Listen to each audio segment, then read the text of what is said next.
And we are live. Welcome back to Universal Devils. I have both my buddies today with me, Sam and Tanmay, and there is so much to talk about this day, this afternoon, this morning, whatever you call it, guys. It's extremely early for me for a Saturday.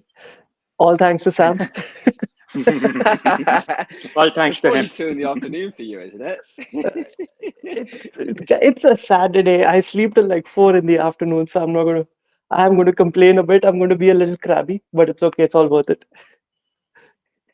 This is what happens when you're dealing with three different time zones. I believe it's about 3:30, 3:45 in India. It's about 2:15 in the UAE, and it's 11:15. Am I right? UK time. You are correct. Sam, I must say your hair is looking, mashallah, it's looking amazing. Oh, thank you very much. I bet David would be happy. Yeah, David would be happy. I'm sure. All right, guys. So there's so much to actually touch. Let's get right into it. I think overall, I would say 75% of the United fan base would be relatively satisfied with this transfer window. And out of those 75%, I do have two very special guests, Tanmay and Sam. And let's get your opinions, guys.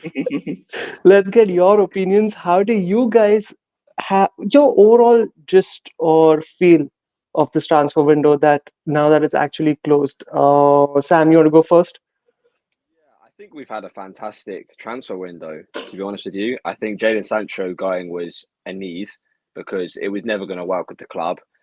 I think we've brought in some fantastic young players. We've invested in the future. Um, Ugarte was also an important addition to the squad. We needed midfielders. We needed squad depth, especially with Scott McTominay going, which is probably the only transfer I'm a bit on the fence whether I think he should have gone or not. We can talk about that a bit more in detail later on in the show. But I think besides that, I think we've got rid of the players that need to go. We've brought in some players that are necessary. I think the only person I would have really wanted to go as well would have been like Anthony, maybe Ericsson. Made a bit of cash for those two players, but besides that, I think we've done good business in this transfer window. Tanmay, your Yeah, deep-hearted, deep-rooted feelings. my deep-hearted feelings. Okay, so let me touch my heart. So I'm happy. I agree with Sam. I'm happy with the window, but when it comes about the transfer of Scott McTominay, it's a bit of feeling because he's been in the club for 22 years. But as Eric Ten Hag said, because of the FFP rules, we had to sell him. But we got a good amount of money. He And he then, did he did feel, sorry, I'm cutting you off, Tanmay. You can carry on from there. He did seem a little disappointed, yeah, like there's no option yeah, but to let him go. yeah, because if you look, as Eric Ten Hag said, we were having three number 10s in our squad currently. We were not having a holding midfielder. That's why we need Ugarte. And for Ugarte, we needed some kind of money. And everyone in the club knows that Ericsson is going to generate only 4 or 5 million pounds maximum, not more than that. Anthony will generate around maximum 20 million if we are having a good day. So make it so selling Scott McTominay made sense in a way because he was going to generate the highest amount of money among such French players. But we are going to miss him because he had this United DNA. He had this like the clutch moments like Ole Gunnar Mm. Solskjaer and Chicharito had. And we are going to miss such goals because we are going to need such goals against when we play teams like City, Liverpool, or certain matches. We need Fergie time player, and Scott McTominay was our Fergie time player. Mm. I look, I guess the sentiments, at least amongst the three of us, is pretty much the same or to that extent. The thing that now I want to actually discuss with both of you is, see, post Fergie, we have had our exciting, without any context windows. We've had our exuberation when we've signed the likes of Pogba, Zlatan, when we've had that Louis Van Gaal last transfer deadline day, 3, 4 signings coming in. It's not like we've not had the limelight transfer window before, but this time, this transfer window actually feels like it's not about making the big moves or making the big noises. This time it feels like we've actually systematically gotten things together. we've actually thought about what we're going to do, and we've safe to say most of it. We can say that more or less we've cleared the dead wood as well. Yeah. So I want to actually break down this transfer window into the in section and out section, and Paris, I one just want to minute. get a I point of want. view.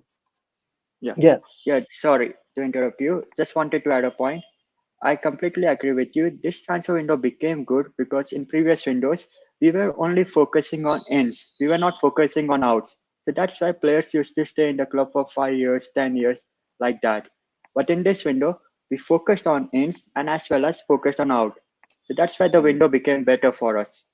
No, mm, I completely agree, Tanmay. And keeping that in mind, let's actually start with the topic of the outs because I can see the list is long, and it's so refreshing to see that. Of course, we're not going to touch on every single player, but we will highlight a few that go for us. The sales of these players was very important. So, Tanmay, if you could just read out as per you, what are the highlights and Okay. what are the ones that stand out in terms of sales first? Okay, so we sold that particular guy for 26 million, and then there was Aaron Wan-Bissaka for 15 million. Then we sold mm, Willie Kambwala because he was looking like a center back that we will be having for the next few years because he was looking really good. We sold him for 10 million. Finally, Donny van der Beek is also gone for 500k. Then Rafa Varane also left the club as a free agent. Then Anthony Martial is finally gone. mm, Then Sufyan Amrabat, we decided not to extend his loan move and make it permanent. mm, Then, Scott then we McTominay. have no, I am coming on that. Then we have Okay. Facundo Pellistri, the guy who joined with Amad Diallo. Pellistri Hmm. mm, is no longer there at United. He has left the club for 5 million. Then mm, Wilfis, he was another centre back who was at the Hmm. academy from a long time, and we all thought that he will be a major player for us. But for 3.5 million, he has also gone. Then Hannibal Mejbri, he has also gone for 5.4 million, but it will go to 10 million, including Hmm. add-ons and things like that. And then lastly, touching my heart, Scott McTominay has also left mm, the club for 25 million. So the list is long. So I have only talked about only key players. There are small players also, and some of mm. the players that I have ignored, like academy players, and then the ones that I feel who are not that much important. I think it's very important, Talmay. I can see that the list is long and it was needed. At the same time, I wouldn't say it was a surprise for any one of us, but Sancho to Scott Chelsea. McTominay. Yes, Scott oh, I McTominay, forgot him. Sancho to How Chelsea. can I forget? Sorry, how can I forget him? Well, Tommy's got because PTSD from that, I, man. Yeah, I need some sleep. No, the move. So to defend myself, the move became official just now. Like, come on. For Yeah. Scott McTominay okay, move, it became official a long time ago. Yeah, But he's just with got the Sancho, photo now, doesn't he? In the badge, yeah, it looks so weird seeing him in blue, man. It's so weird. he's going yeah, to flop over there also. Let me guarantee you, he's gonna flop over there also. You that's. reckon? I think it's the perfect segue to talk about it right now. How do you guys feel about Sancho to Chelsea? Sancho leaving was, I think, inevitable, but Mm. Sancho to Chelsea. Who wants to go ahead with this one? Sam? Sam. I've never been happier, and I think he's going to flop at Chelsea. I mean, you look how many signings they've got. They've got what, like 15 attackers? It's ridiculous. And the manager's They gone. have around If you 10 don't, goalkeepers. Yeah, they have 10 that's what I goalkeepers mean. around. And he's literally said, if you're not playing good, you're not training with the squad and you're not playing. And like, I'm sorry, he's not going to have that mentality because he wasn't doing that in United, where he was practically guaranteed a position. You think he's going to go to Chelsea and become a baller? There is no chance. I think the guy ever survives the Premier League. I just don't think he can hack it. You know, there's a certain type of mentality you need, and Sancho just showed like he's a little boy. He just complains about little things and makes it a massive issue. And that's why Pep got rid of him when he was 16, because he saw that in a young kid and he's grown up and his attitude's not changed. And I think you have that attitude in a team like Chelsea with that many players, you're not going to start. You're not. I think he's there for the vibe. There were reports apparently when I feel that I've heard this somewhere, I've read it somewhere that he is a boyhood Chelsea fan. He is from London, Hmm? And there is some connection with Maresca being Man City's assistant coach, Pep Guardiola's, and then City connection with Sancho. I, I just want to say that this just feels weird. It for a talent like Sancho, I feel like it's going to be a classic case of more talk, less show. Because I feel that his move right from the time he came to us, it's just been downhill, man. Everything I've heard about his character, his personality behind the scenes, irrespective of his actual skills on the field, it just sounds like he's not meant for the big stage mentally. Mm, mm. It's going to be weird. I don't know what to think about this transfer, to be honest. It would have been okay to see him go to Juventus. I really don't know what's Chelsea going to be cooking this season. On top of that, I don't even Raw food. know how many players they have. Mate, they're cooking syrup. That's what they're cooking. So overall, you guys are not worried too fussed about Tanwa Sancho. I was going to say Tanwa going to Chelsea. At this rate, at this rate, you never know. Yeah, Sign them on the loan. yeah.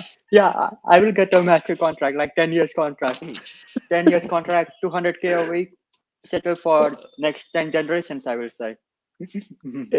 I want to throw one thing to the both of your question. Out of the players are sold, of course, that was great.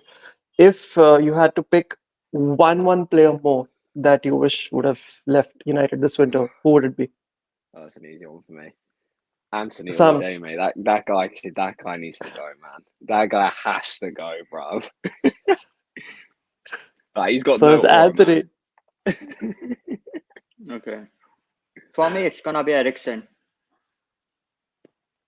Mm, Perfect. Why Ericsson? Ericsson, man. Like, firstly, most of the times he's on the bench. Okay.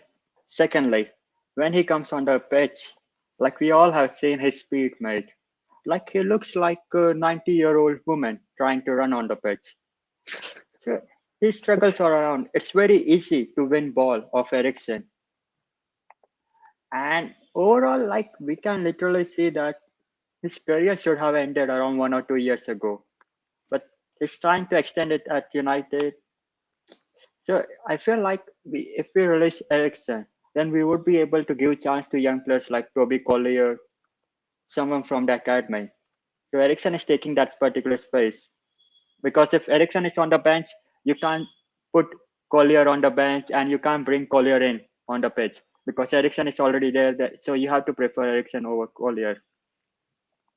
I think the mm, interesting thing, both of you have mentioned these two particular names, Anthony and Ericsson, and apparently there was a late loan deal that was sent to them, and it was rejected by Manchester United. Which club So, did? Do you have any clue? Real I, Betis, I think. yeah, Anthony for Betis and Ajax incoming for Ericsson. Yeah, So, Ajax rumor was there from a long time. I don't know whether it was like the rumor that I heard. It was gonna be a permanent transfer for about 4 or 5 million pound. it would have I been a don't know great why deal they. all around. It would have been a Yeah, great deal all around, 5 million to be for honest. Ericsson would be a great deal because that Yeah. person's legs are completely dead, and it's very suitable for Ajax because So, he can guide the next team. Because Ajax has a very young squad, they need some Mm, kind of senior figure like Ericsson, and so the league is also slow. in this sense, I feel that Anthony, say whatever, unfortunately, Sam, because even Sancho was leaving, at the end of the day, we would have been left with One. Ahmad, Garnacho, Rashford, and mm. there was no way they would have let Anthony leave as well. So unfortunately, he survives another season, and judging by the comments that he had made a couple of weeks back, He will do. that guy's got confidence if nothing else. That's Oh, all I'll bro, say. I don't know. I don't know where he gets it from, mate. I have no idea. I think Like, so. What he should do is he should stop listening to pundits and everyone who is commenting about him and just play his natural game. Like if you want to do What is fidget his natural spinning, game, Tanmay? What is his natural yeah, game? he doesn't even know that's a his great natural question. game, man. That's a great question. Like, okay, I don't have issue with him doing fidget spinning or doing things like that, but there should be some kind of like a proper vision. Like he's trying to create something. But what Anthony does is there is nothing over there, and he's just fidget spinning for no reason. Like, what are you trying to do, mate?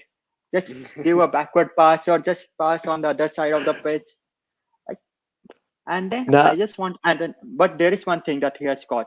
He has got shots like Wesley Snyder. Like, he can score goal from outside of the box. His feet is bloody good, man. That particular shot. dude, he takes like 50 shots and then probably Yeah, scores one. one of them's Yeah, got to I You go would don't have know, a in. man. You know, better if you conversion shoot that rate. many shots. We would have a better conversion rate, Tanmay. Come on. Yeah, that's I true. agree. Yeah, that's true. Now, Uh, quickly but swirling in. do you remember? Look, just wait a minute. Do you remember the match when Anthony was made to play as a fullback? That particular the Liverpool game when Bruno went as a centre back, Anthony as a fullback. Yeah. He's cooked. We were so cooked.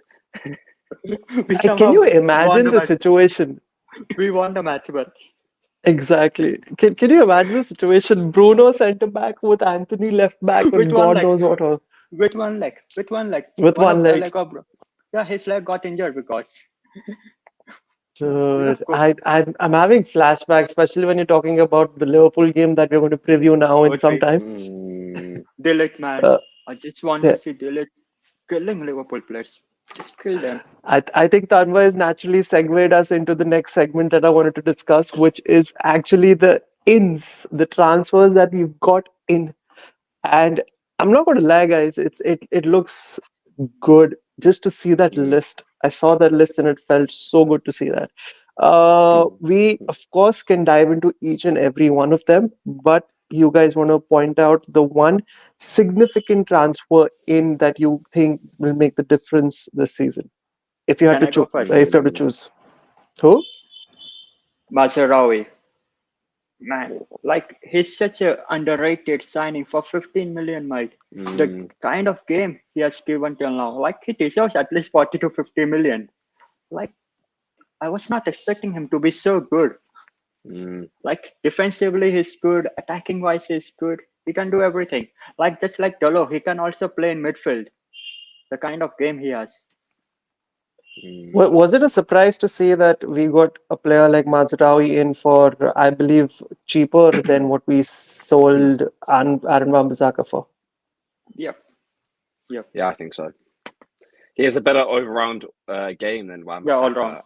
Yeah, he's better all-round game than Wan-Bissaka. So I think the fact we got him for 50 mil is really good business. You know. That's crazy to even think about it.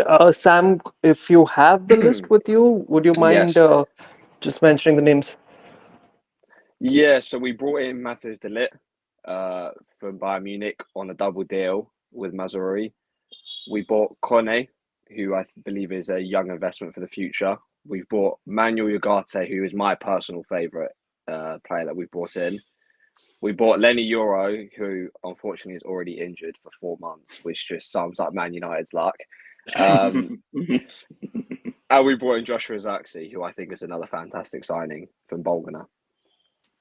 So, in all of this, I feel that for a change, beside who I know these names are prominent in the footballing world, most of them, but at the same time, you What can't most of point them? at Only one one. single.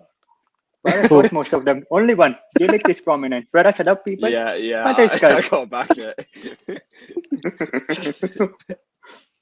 Euro you But can okay, say because Madrid was interested in. Euro you could okay, but say, the but only the point that I'm trying to make is that you don't. It doesn't. It's not the Mbappes or the Pogbas or that kind of hmm, a signing that we've put in together this season. So Mm, it's refreshing to see that change. And at the same time, it's not just a signing for the hell of it. We've tried to fill in the gaps basically where we desperately need it. Sam, you just now touched on Ogarte, which obviously becomes our latest and final signing of the summer transfer window. How impactful do you think his game is going to be in the team? I, I want to touch on what you said just before that, and you said it's not the biggest names. I like the fact that it's not the biggest names because Manchester United were always investing in the now, not in the future. We buy in players like Pogba, who's 34 when we bought him. He's not going to be a player for the future. We need to buy players from the past. You know, Jose Mourinho said that. You know, there's that clip of him listing off all the Man City players. because they invest in the past and they become good at the club. You can't invest in the players now because the max you're going to get is a couple of years, like Casemiro. They're going to get old. So you need to invest in the past so they can be good in the future.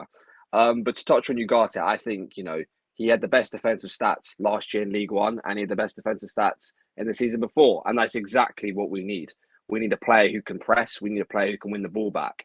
Casemiro was that player for 1 year, and we saw his impact for that first season. But then as his form tailed off and he lost his form, you started seeing the gaps in the midfield Became again. fat. And so we need that player who's willing to just drop deeper and hold with the defensive line, but also just works his socks off. Because him and Bruno together, if they're running around that midfield, like no one's going to break down that midfield. And that's why I think he's going to have such a significant impact on our midfield. Tanmay, you would like to add anything to Ugarte signing? Yeah, I agree with Sam because we needed a holding midfielder and Ugarte is the guy. And then I agree with Sam also on this point that Bruno and Ugarte are going to chase the opponents like they are going to do the pressing. But I would also like to mention the name of Mason Mount because if you look at the stats for this season, all of our stats have improved drastically if you compare it to the last season. And the major reason behind that of the improvement in the stats is only one player, Mason Mount. The way he has been pressing is putting pressure on the opponents. He's guiding other United players like when to press and what position they should be at. But unfortunately, his injury record is something which has made situation difficult for all of us. And we are But that's the really going thing. to miss. We are really going to miss him for tomorrow's game. That's the thing. How, when do you start worrying about Mason Mount the same way as you worry about a Luke Shaw? Because man's already missed one full season. Now No, he's come, he for just sure. played a No, game and a for half and he's sure. injured. In the case of Shaw, he has been at the club for 10 years, and I believe he was injured for about 5 years. If you look at the games, he has missed easily 4 to 5 years. So 50% of the time, Luke Shaw was not available. In the beginning, Luke Shaw was my favorite player, but then when I saw the injury record, I'm like there is no need to have such a world-class fullback when you can't play him every match game when you need him the most. Like, what's the use of being the best left back in the world when you So, can't play important so matches? Tanmay, I can put the same point to you. What's the use of having a high pressing Mason Mount if he can't even get on the pitch? Yeah, Is my question. in the case of Mason Mount, I do have a bit sympathy with him because when you look at his record at Chelsea, he was not getting injured. But during his last stint at Chelsea, like during last few months, he got an injury. The injury was still there when he came at United, and then he started getting injured again. So he doesn't have a proper track record of being an injury-prone player. In last 1 or 2 years, the chances of him getting injured has increased. Otherwise, overall, he's known as one of the players who will be on the pitch all the time. He's known as a player like Bruno Fernandes, who will play every single match. Don't know But from where he has got this injury problem. Probably I it believe might be our probably it might be our medical team. I think it would be a very easy escape to say that personally, because we saw the signs of Mount being injury, like getting sustained more injuries by the end of his Chelsea career. So that's a part of that's honestly something that worries me when it comes to Mason Mount. The good thing I can say is that at this point, now with all the signings in, and as you must have both seen, even players like Hoyland coming back from injury, he's already Manchester United page is full of him training. So there is a way that we can go without him, Mason Mount, because there are enough players who will take on that mantle. Moving on to very important point now, before we get into the preview side of things. If now raising this question to the both of you, overall out of 10, how much score do you give this transfer window for Manchester United? Sam, because Tanmay was talking, you can take the lead on this. I'd probably give it a solid 8. I think ideally if we'd brought in a right winger, so we could have let go of Anthony or another couple of players, I think that would have been the ideal 10 out of 10 situation. There's always things to improve on. But I think you compare it to previous transfer windows, we've never sold that many players and made that much money in one transfer window. So you've got to give Ineos their their praise when it's due. So I'd say a solid 8 because we also brought in some fantastic players, as we just highlighted. We got rid of a lot of deadwood and players who weren't going to play for the club. Give it a solid 8. It's 8 out of 10. Tamay, for you. Yeah, I will give it 8.5. The reason why I'm giving 8.5 is that I believe they have done great job when it comes about removing the deadwood. It's not only about signing the players, it's about clearing the mess that has been there in the club from a long period of time. And then if you look at the way they have signed the players, as we covered before, it's not about signing the star players. It's about signing the quality players for the future and at a sensible price. Because if you look at our net spend, I believe our net spend is gonna be around 100 or 120 million, somewhere around that. Because the amount of money we generated through sales and the amount at which we signed players. Because some of the deals that we made at the time of signing players, they were very clever. Dude, the And one then thing that I'm really happy about, Tanmay, is that we've actually made a pure profit out of selling a youth yeah, players to about 50, 60 million, which is fantastic. yeah, At least it's 50, like 60 million. we have also added clauses like buyback clause, sell on Exactly. clause, It's fantastic. like it's bloody good. And then if you look at the window, this window would have become around 9.5 or even 10 for me if we would have signed a left back, because Hmm. we know Luke Shaw's record 50% of the time of the season he will be injured. Malasia, I don't know. He has started training, but who knows when he will be back on the pitch, because we know his record. We all thought that he will be back during the time of preseason, but he's still not here. So I feel like left back was a position where we wanted someone. We needed to sign someone. Like we signed Mazarawi, but come on, Mazarawi is a right back. And because of him, Dolo has to play left back. And Dolo is naturally a right back player. And then Dude, it's even if also it's also worrying me that we are seeing Martinez strike filled in the left back position also because like yeah, he I, struggles. He struggles over yeah, there it's in it's terms of not speed. his His it's not speed his is not place. there. You And saw that Not in then our his if you last place. look, game. You saw that in our last game when we conceded. There was Dalot and Mazraoui both marking one player on the same side of the Uh, pitch, and then there was nobody on the left back position because all our players are naturally drifting towards the right side of a the goal. pitch. So I agree. Yeah, and It's then it's there is one to keep an like eye. yeah, and if we would have at least sell Ericsson or Anthony, one of them, then also it would have Hmm. become window of 10 for me. mm, See, the great thing is in this I'm so happy that we spoke about this one particular position because even I feel that we're taking a big risk by not signing someone who is a confirmed left back. But having said that, the news that Harry we've heard Amas, is that yeah, Harry Amas, Harry Amos, yes, but at the same time, Ten Hag has been very he's young. confident at saying that Luke Shaw will be back after the international break. Let's see for how long he's going to be back for. Look, I will tell you, during the time of international break, somehow Luke Shaw will manage to sneak into the national team of England. He will go over there, even though he's not playing. He will just train individually, and then he will come back at United and he will get injured. This will happen. Uh, for And for the Sam can sake agree of with me. And for Sam the can agree sake with of me. everyone, for the sake of everyone, I hope this doesn't happen again because oh man, we desperately need a body, a genuine left back body in our team now. mm, It's enough. I feel bad for Delo or Mazarao. You have to play out of position in a way because we're taking at least 20-25% out of their game.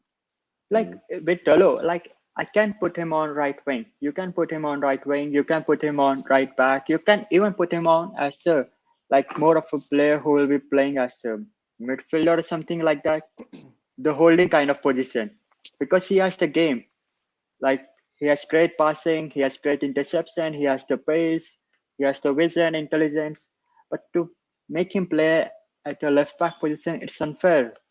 Like come on, we are literally No, he was literally our best player for the last season, and we are literally removing him from his best position to a mm. position that he's not good at, he's because he's not his we already best. I wouldn't say he's not good at, but it's not his best position, yeah, definitely. and then we also sold our second best player Scott McTominay. So it's like we sold our second best player, and we are literally playing our best player of last season, Delo, at a position he's not at his best at. Mm. So it's a massive risk that we are taking. Like I know we signed quality players and they are looking very promising, but like there are certain things that we need to look into. Like even though Mm, if at left back position we are not having that quality player, even if we No, have I completely mm, agree. I think we would uh, be dragged into this conversation for a very long time. So I hmm, now swiftly want to move into the next yeah, segment.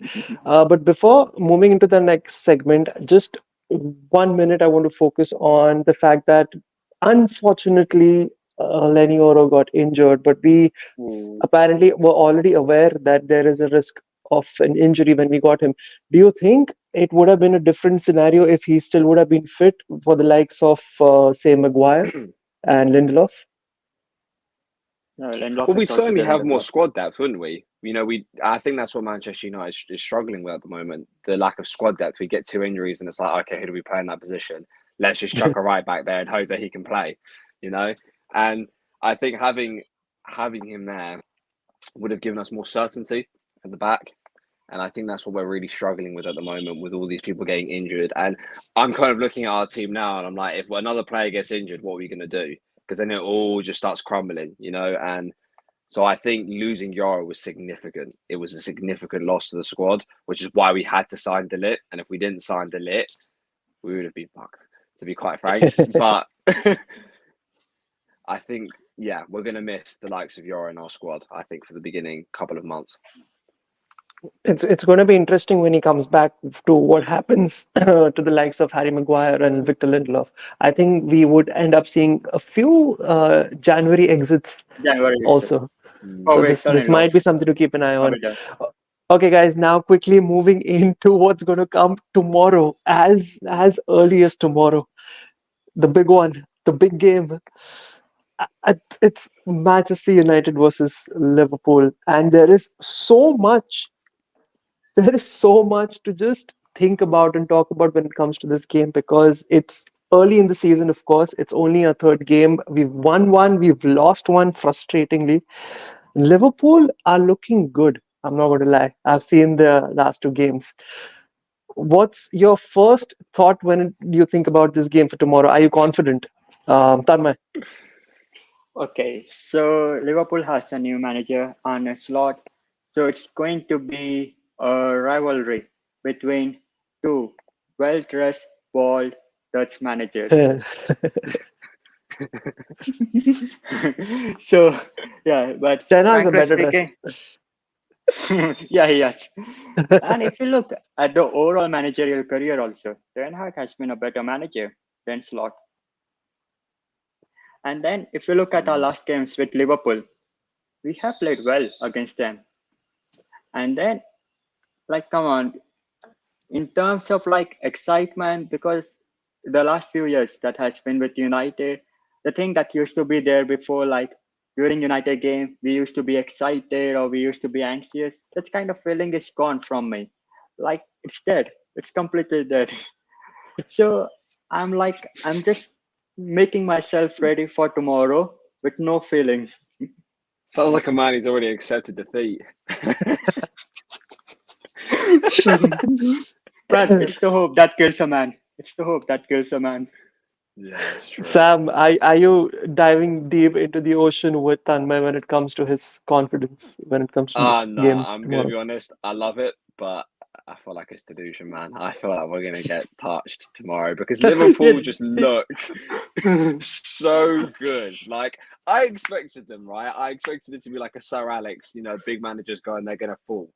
But they just look as good as they were last year, and it's like, really, we've got to play them after losing to Brighton 2-1. Really, So where do really. you guys stand? Where do you guys stand when you hear the pundits and a lot of fans saying that, dude, Arne Slot, he just took like two, three games, a couple of months, and you can already see he's got control over that squad, and Ten Hag is still trying to struggle his way through trying to find just a basic formula. Well, Eric Ten Hag was asked the same in the press conference, and he had some quite interesting words to say. But what do you guys think about it? Yeah, I would like to go first. So, firstly, Arne Slot had a structure, as Ten Hag said. He had a set structure. And secondly, if you look at it, like they have signed Federico Chiesa. So now, if you look at such player, he's a great player. But He's wearing a Liverpool jersey. By wearing a Liverpool jersey, I mean that he only plays good when he's playing for the national team, and we all know how he plays for his club. So, and he's an injury-prone signing. Secondly, there has been a little bit of things going on between like Sancho kind of situation at Liverpool between Arnold and Arne Slot. And then, like we all know how fairy tales are like for some of the managers when they join a new club. It's like I don't know how I can describe it, but the starting 2 3 games they will be continuously winning, and then the problem strikes and it crumbles like a cookie. So I'm Mm. expecting such kind of thing from Liverpool because if you Mm, look, they have a aging squad. Like Van Dijk is there, he's getting goal. Trent Arnold is not happy, he wants to move to Madrid. Then if you look at other centre backs also, they are also getting goals. So in next 2 years, there will be a complete squad reset of Liverpool. Let me twist the question in a way for you, Sam, and ask you, who do you think is better prepared for this season, keeping aside what happened in the past seasons, Mm. Liverpool or Manchester United? I'd actually say Liverpool because Tammy touched on it. They already have a structure. United don't have a structure, and we're developing a structure with Ten Hag.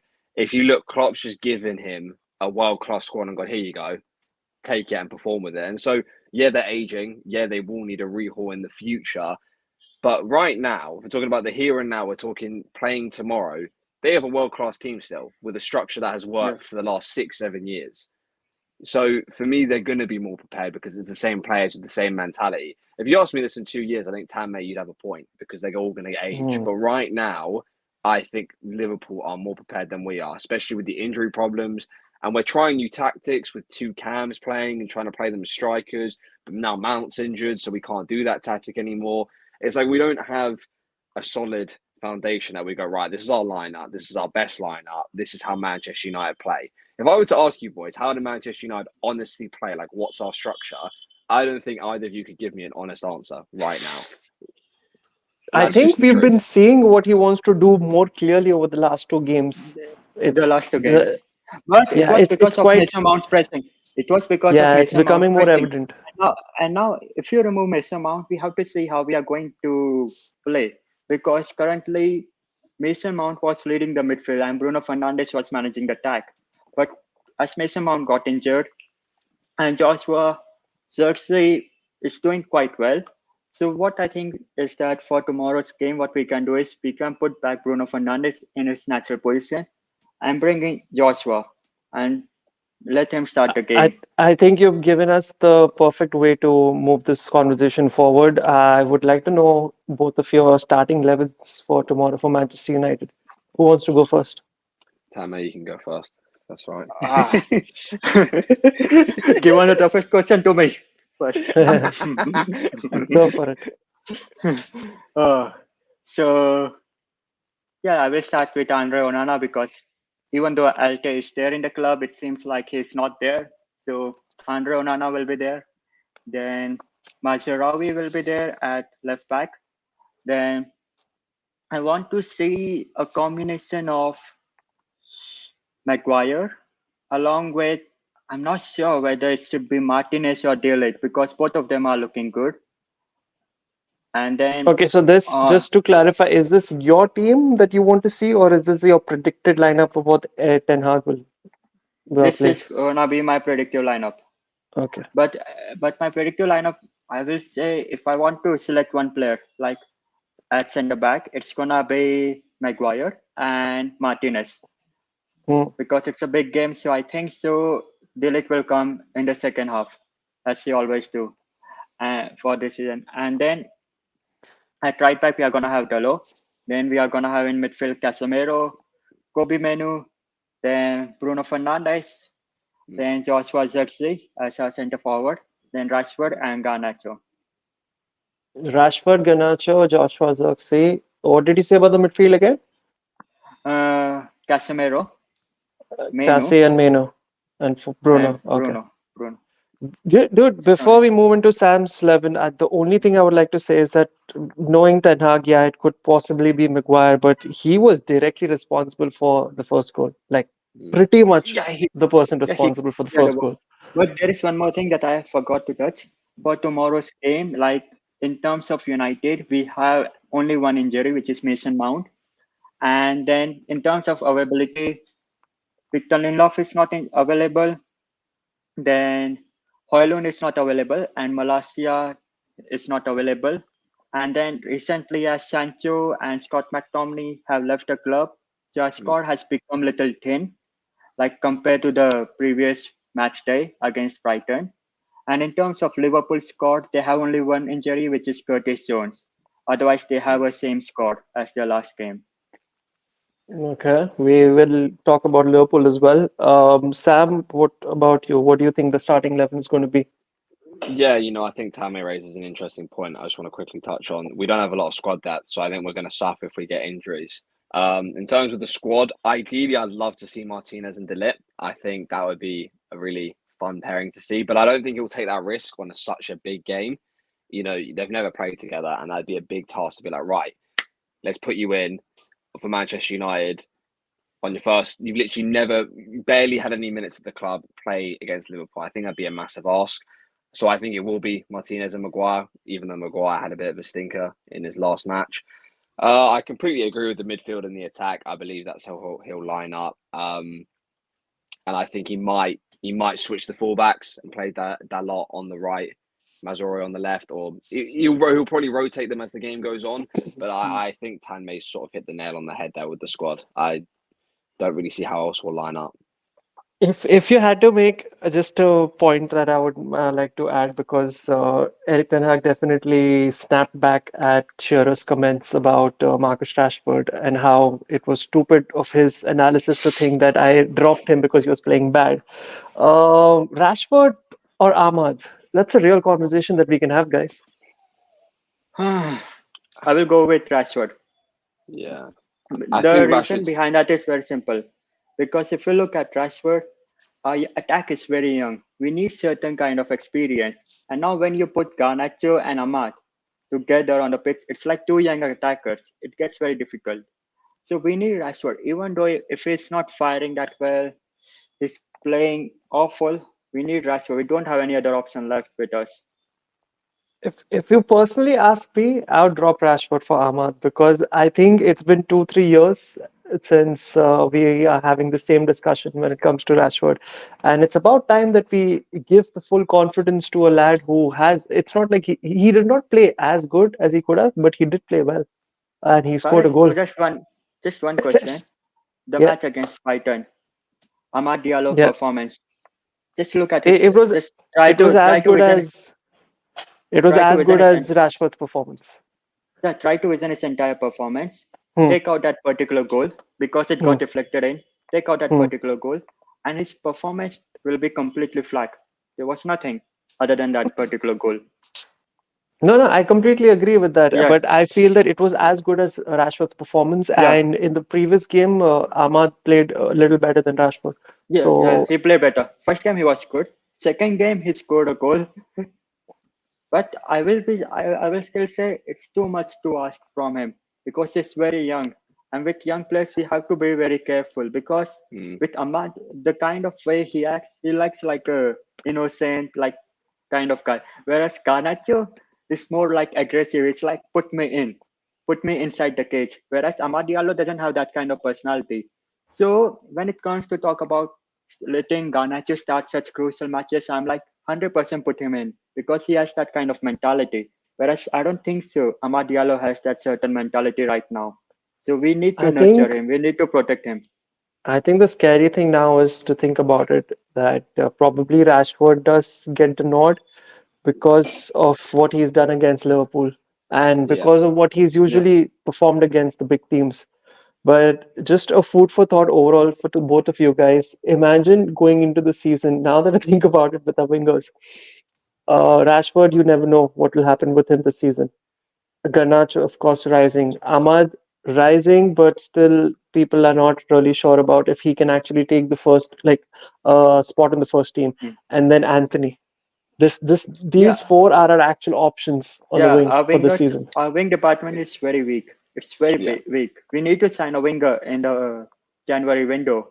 We seriously need because in January onwards, we are going to have around 3 to 4 matches a week. So we are going to need a good squad size, and currently we By don't the have way, it. Tanmay, sorry, I'm going to derail this for like 2 minutes. What do you Yeah. guys think about our Europa League group? Just because it happened yesterday, we completely forgot about it. What do you Hmm. guys think about that? Are you excited to see Fred Sam. again play Sam. play away to Fred and Mourinho and Look, Amrabat? there is a guy. Look, there is a guy that I think Yeah. so. Like when we are gonna play against Fred's team, he's going to take off his United jersey and he's going to wear Fred's jersey and he's going to support We'll Fred. definitely be having back for it. We'll definitely be speaking with him before all of that gets into play. But what do you guys think about the overall group? It's Sam. interesting. I completely forgot about it. Mate, I literally have just found out now because of you guys that they got announced yesterday. So I am literally looking right now. who have So we I will got? Who's start in it. the group?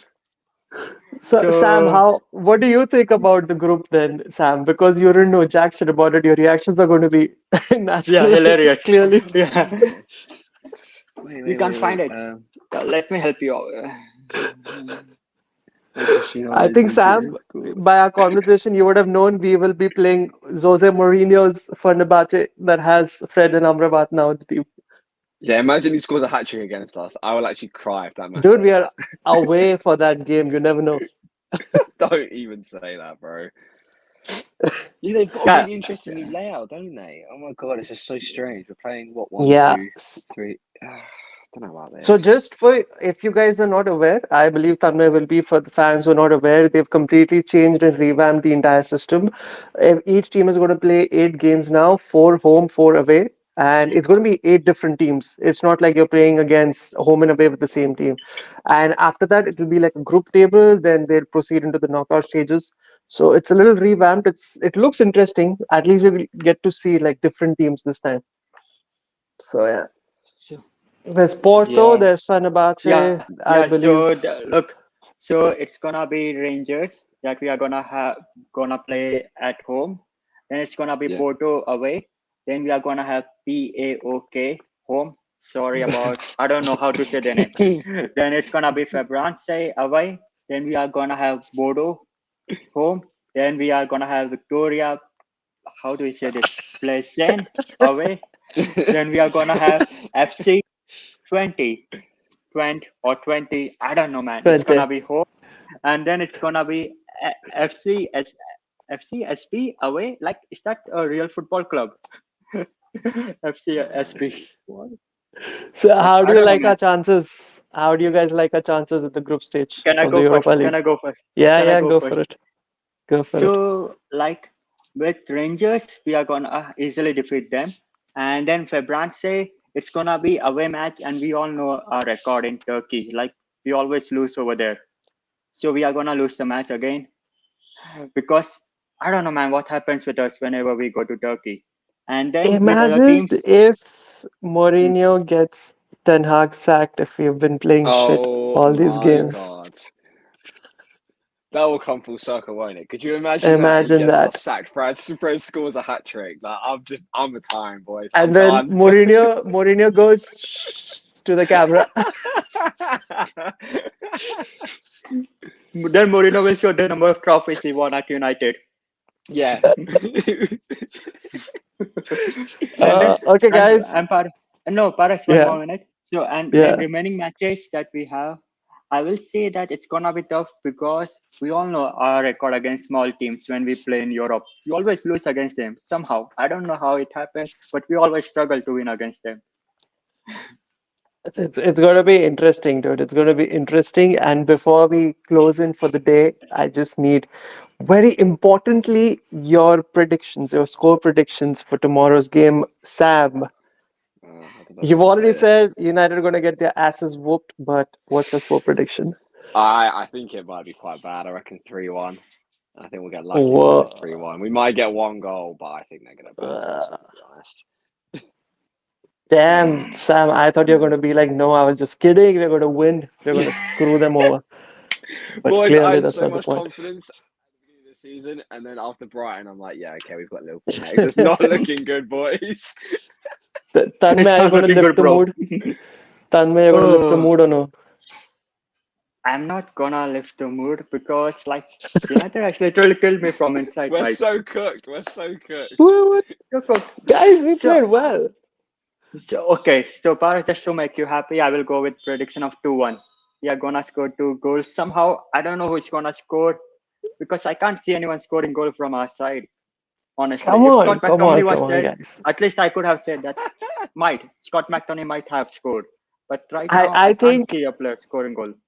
I think Garnacho, a little over Garnacho. 24 hours, 24, a Hmm. little over 24 hours, you guys, both of you will be looking like fools because we are going to annihilate Liverpool tomorrow. Look, we want We to are look going like to, full, it's going but to we be have a no reverse problem. of what Sam said. It's going to be United 3, Liverpool 1. I'm telling you guys, we're Why? going to play Why? insane. If you want to finish Liverpool, why are you saying 3 goals? Go for the best, like 10 goals, 12 goals, like this for Come Liverpool. on, Go on, I mate. gotta be a little more realistic than that. But okay, honestly, tomorrow people will actually see what United have been cooking all this time. Yeah. We are going Or getting to cooked. win this convincingly. Convincingly, we are going to win this. I'm saying Who is it the man? Look, honestly, wait a minute. convincingly. Paras, 1 minute. Who is the Paras, give me a moment. I need to check who is the referee for tomorrow's game. Is it Anthony Taylor? I have no idea. It doesn't matter. No, no, no. Just give me a moment. Our Baldy is going to school and cook their I Baldy. need to check. Liverpool. Just It's it's a gonna. fact. It's gonna happen tomorrow. And you guys are going to be Uh, like, dude, I wish we had Paris's confidence when it came to this game. who is gonna be We're going to kill referee? them. Yeah, Van Anthony Taylor. Dyke, Van Dyke We are gone. will We are be gone. It's made to Anthony Taylor. look like a It's little Anthony Taylor. puppy when Xerxes comes in front of him. Xerxes is going to go round and round. Van Dyke's going Man, to be like, what the hell, dude? but Zoxy is huge, man. He's huge. I was not expecting Exactly. him to be so tall. Exactly. I like So his I'm I'm first going touch. to, admiring I this like his confidence, first touch. Prash. You know, I think I need to use this confidence more in my daily routine, in my daily life. exactly what I'm trying to say. Yeah, Get Sam. your weekends cooking, guys. Get your weekends Yeah, cooking. It's just the start of the weekend. Paris, give Be your happy. give, yeah, give your confidence to Sam. Well, yeah, Freshers Week is coming. He needs some confidence. All Give it right. to me. Give it to me. I'll take Okay, it guys. over So that, honestly. I think it's the perfect time and perfect place to call it a day, and we will come back after the game, and we'll see who was right. Hopefully, United will make us wrong. Will prove us Yeah, wrong. you know what? I actually pray that you're right, Praz. I pray. Yeah. United make me and Sam look like a fool. We have no problem making Yeah, We don't that's. when mind you that. make We us don't look like mind. a clown. Yeah, we I'll don't have mind. one over Make us you. look like a I'll have clowns. one over you for the next 6 months at least, if I get this right. That's all. All right, guys. Let's call it a day, Hmm. and I'll see the both of you very soon. And of course, guys, we will see you guys very soon. United. See you guys. Take care, See you bro. then. Take care.